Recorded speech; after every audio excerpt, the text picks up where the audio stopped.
90 килограмм салмак чембирдиктеги кармаштардын чейрек финалдык жүрүштөрү Дамирбек Жамалидин улу жана Ойбек Комуловдордун ортосундагы кармаш эң негизгиси бул жерде айта кете турган нерсе дал ушул Ойбек Комулов күчтүү делген атаандашты жеңип алган. Кимди деп турган болсоңуздар, анда ал Айбек Комулов Чыңгыз Чалабаевди жеңип алган. Чыңгыз Чалабаев бул салмактагы эң мыктылар болчу, бирок эми балбандардын өзлөрүнүн дагы күчү көп нерседен кабар берет дегичи мынтип азыр Дамирбек Жамалидин уулу Ойбек Комуловдун эсебин тапкандай таасирлерди калтырды жана ушул жерден байкайлы бир упай бар эсеп 1-0 жана биз болсо ар бир жүрүштө байкайлы Ойбек Комуловго чийимдин сыртына чыгып жардамдалдыгын дагы көрсөтмө берилди.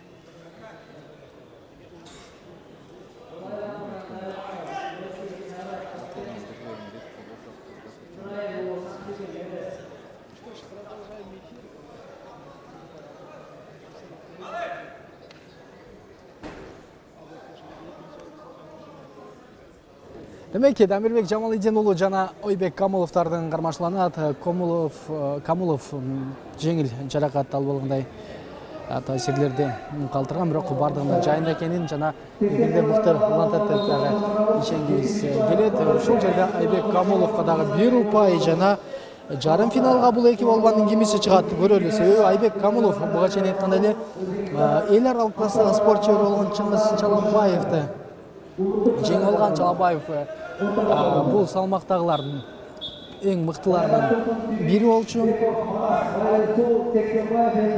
Жана Дамирбек Жамалидин уулу менен Ойбек Комуловдордун кармаштагы уланат. Биз болсо ар бир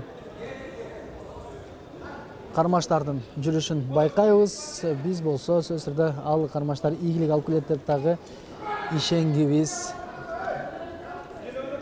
келет.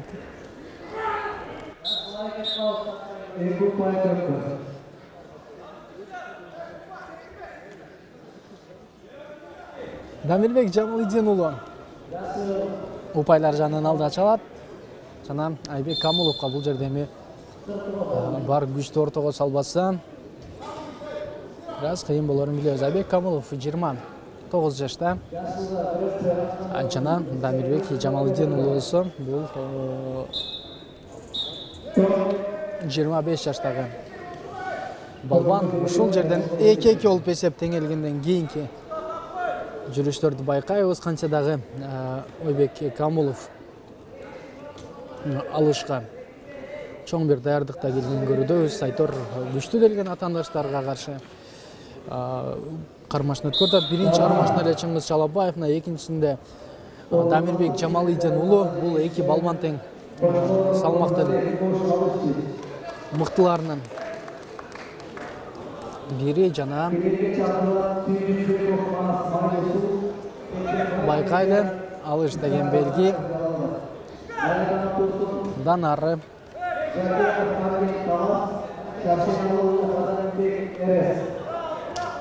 кармаштардын уланышын көрөбүз. Дамирбек Жамалидин уулу ашыккан жок. Ойбек Комулов дагы мына эсептер теңелген. Ал эми бир аз гана колдорду оңдоп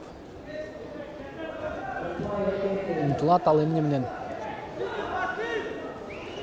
жыйынтыкталарындагы көрөбүз. Комулов каршылашын жерден албетине так көтөрүп туруп чабууга басым жасам, бирок ал жыйынтык берген жок. Бул жерде Дамирбек Жамалидин уулуна аракет көрүлүшү керектигин дагы эскертүү берилди жана балбандар килемдин ортосунан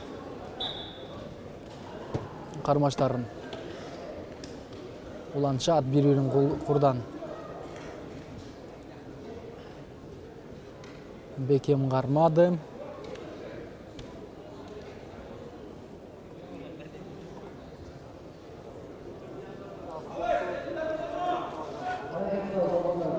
Байкайлы. Айбек Камулов. Көтөр ыргытабы. Же Дамирбек Жамалидин уулу. Жок. Чейин сыртында экөөнө тең упай жок. Жана албетте байкайбыз кантсе дагы Айбек Камуловдун да кара күчкө экенин да көрдүсүздөр. Ал эми Дамирбек Жамалидин уулу бул жерде ыкма колдонууга болсо чеберчиликке басымын дагы жасоодо. Көрөлү.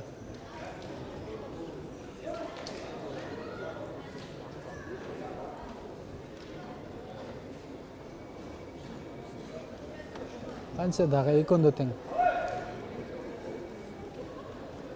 Көрсөтүүгө өзүнүн мүмкүнчүлүк бар экенин эстен чыгарышыбыз керек. Айбек Камулов бир упайга ээ болду дагы. Байкайлы бул жерде азыр мынтип калыс балбандарды ордуна келүүгө чакырат. Жашылга эскертүү жана Айбек Камуловго бир упай ыйгарылат. Ушул жерден биз болсо байкайлы.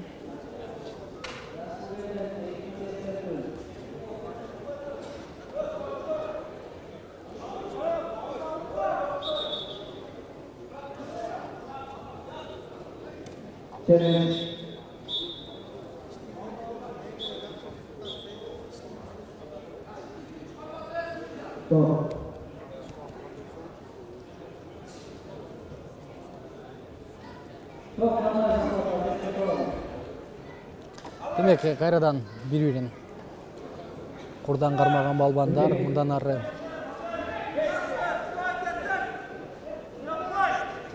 кандай жыйынтыктар барарын дагы байкап көрөлү. Дамирбек Жамалидин уулу чабабы же Айбек Камуловго чейимдин сыртында канча дагы байкайбыз.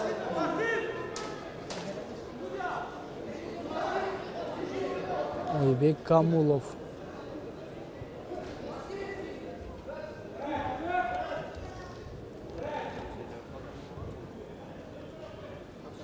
Камуловдун бутун аз кармап турган көрүнөт. Албетте дарыгердин жардамы керек деген чечим бар. Биз болсо дарыгердин жардамын алгандан кийинки абалын карайлы. Белди азыр көрсөтүүдө жана албетте убакыт өтө аз калган. Андыктан күтө туралы.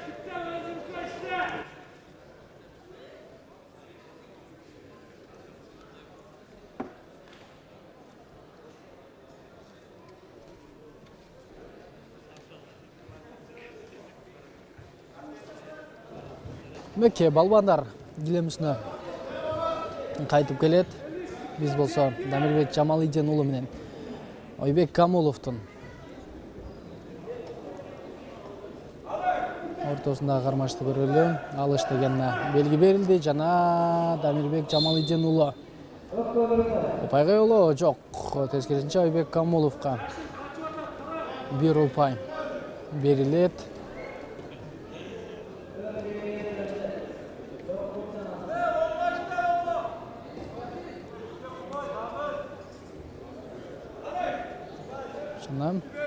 Байкайлы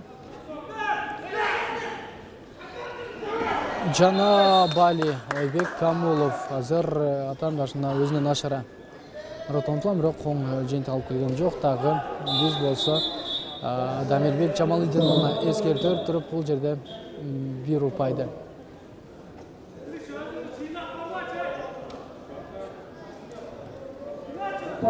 берген дагы көрүнөбүз. Демек жыйынтыгында Айбек Камулов жеңишке жетет. Дагы кийинки басыш ачат. жолунан эки кыйындалды. Айтор Чыңгыз Чалабеков менен Дамирбек Жамалидин уулун. Айтор фавориттерди жолунан чыгаргандан